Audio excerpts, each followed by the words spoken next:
Hey there, friends. Today I'm talking all things October new releases. So grab a cup of something and let's dive in.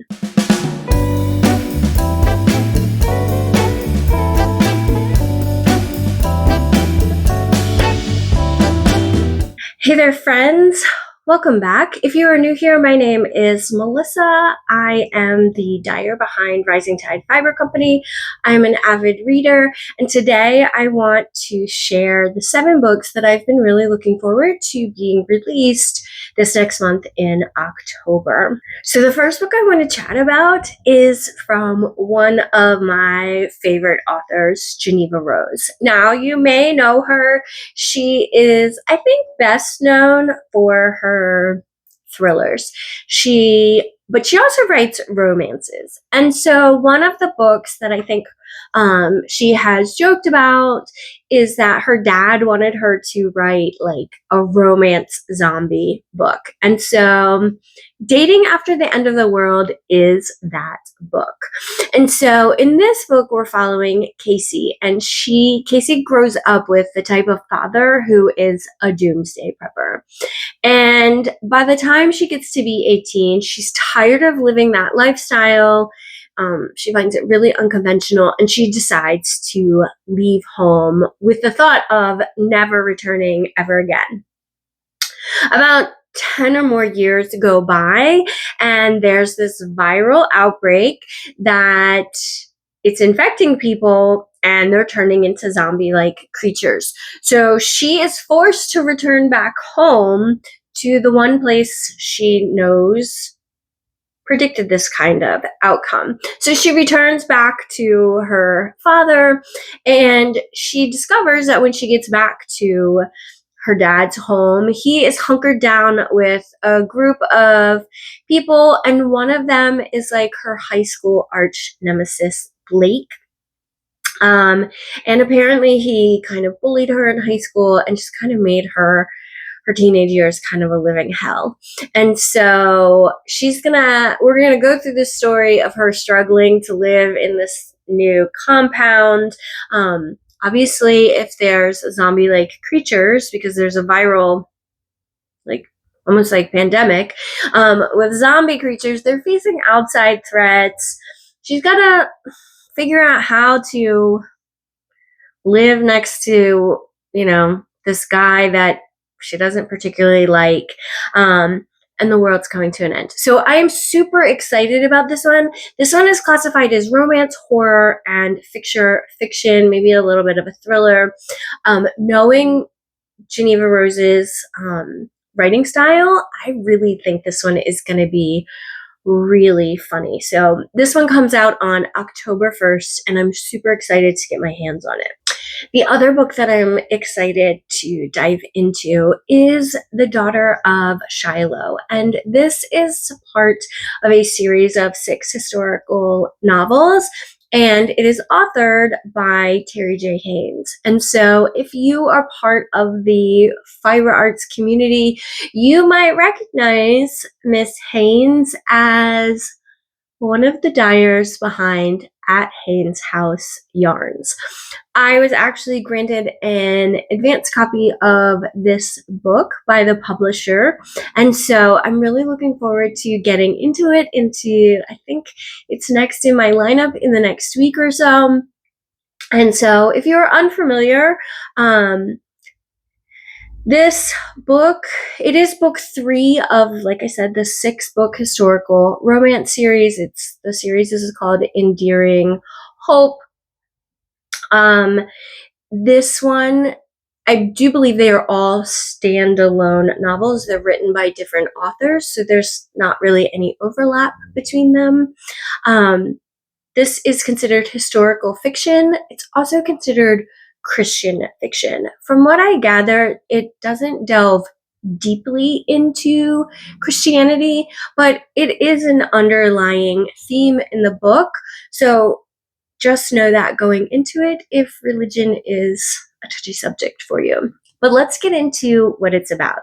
So this novel is about Lieli, And she is a Tuskegee Institute student, and she attends the Shiloh Baptist Church Convention in Birmingham on September 19th, 1902. And she attends because she's trying to request a scholarship to continue her education at Harvard.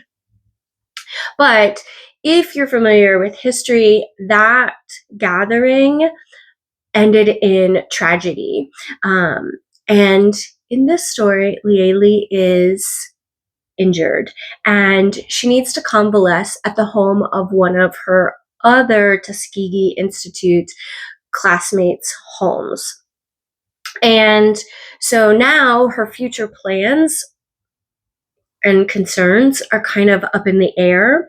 And while she's convalescing at her friend's house, her friend Milton's house, they discover a mystery around missing church funds and a possible murder. So her well-laid plans may end up, even though they've been waylaid, there may be some good that comes out of this injury.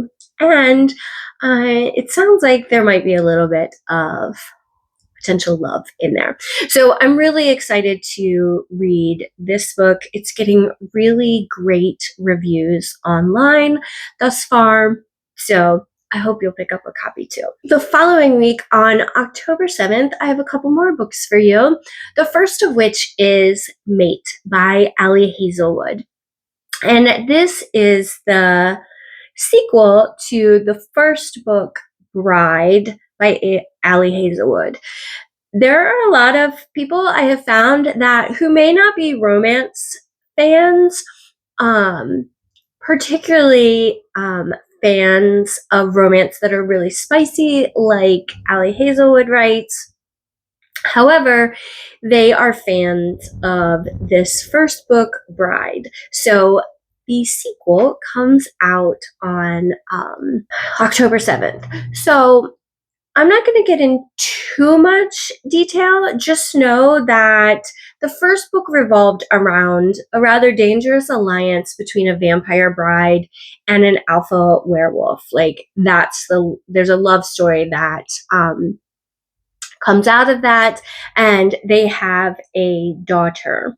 And so this continues on with that series. I think it is just going to be a duology. I don't think there's more planned after this one, but I know that this is a highly, highly anticipated novel for those of us who love Ali Hazelwood. This is going to be, I think, a perfect read. If you're not familiar with either one, grab both and enjoy your October with some spooky-like books. The next book that comes out on October 7th is a little farther down in our holidays. It's called Yours for the Season by Emily Stone. So this is a Christmas romance. And this is fake dating and probably some second chance romances, and it's going to take place in Scotland. So I'm kind of excited for it. So we're following the story of Melanie. Melanie is having a pretty crummy year. Things are not going as planned with her work life. Her best friends have moved to like the other side of the world. Her favorite bagel shop is closing. And to top it all off, her boyfriend dumps her in front of everyone at his sister's engagement party. Well, 2 weeks before Christmas, her ex, Finn, shows up on her doorstep and he needs her help. And her first instinct is, as most of us, would be to slam the front door, but she hears him out and he's proposing that she spend the week of Christmas with him and his family in Scotland. His mother is obsessed with the idea of having the perfect Christmas, and he has two siblings that are like perfect and they have their perfect partners, and he may have accidentally let it slip when he was talking to his mom that he and Melanie were back together. So the agreement they come to is at the end of the holiday, Finn has agreed to let Melanie dump him publicly in front of everyone. So I am here. I love fake dating. I even enjoy second chance romance at times. So I'm really looking forward to this one. This is another one that's getting really good reviews online, and I'm looking forward to reading it. So, circling around to October 21st, I have one book for you. This is another holiday romance. This one is called The Eight Heartbreaks of Hanukkah, and it's by Jean Meltzer. She is the author of another Jewish holiday romance. It was called The Matzah Ball. I loved that story. I thought it was witty and clever. I enjoyed the characters in that one. So I'm really excited for this new novel. And so in this one, we're following the story of Evelyn. Evelyn has what she thinks is the perfect Hanukkah planned. She is going to spend those 8 jam-packed days producing a live action televised musical of A Christmas Carol. So she's going to be working long hours. She's going to have really impossible deadlines. Super stressed, I imagine. And then on set, there's an accident, and it lands her in the medical bay of the studio. And she is shocked. She ends up with like a really bad migraine, and she's shocked, and she kind of comes to that her ex-husband, David, is filling in for the studio doctor. And it's been 2 years since she has seen David when he walked away from their life. And he has another ex-wife that's like a workaholic and puts her career before everything else. But then Evelyn starts hallucinating ghosts. So it's going to tie her past heartbreaks, and everything is going to lead to David. So I am totally here for this, what I suspect is a second chance romance, and I hope you'll look into it too. So to round out October, at the end of the month, I have 2 fairy tale or fantasy novels. The first is Never Ever After by Sue Lynn Tan. If you've been around here for a while, you know that I am a huge fan of her, though I don't usually consider myself the biggest fantasy lover, though I do enjoy a fantasy from time to time. She is the author of A Daughter of a Moon Goddess, and she has a new series coming out that is a fantasy romance, and it's going to be inspired by a Chinese fairy tale, but also the Cinderella story. And we are going to follow a character who lives in the mountains. Her uncle dies, and she basically has learned to survive by being a really skilled thief and an even better liar. And she acquires this enchanted ring, and it's supposed to basically give her a brighter future. But it's stolen by her step aunt, and she has to step into the kingdom to seize it back. And why she's in this palace, she catches the eye of a really ruthless and ambitious prince who basically tries to tempt her with a world that she's never ever been able to imagine, where nothing is as it seems.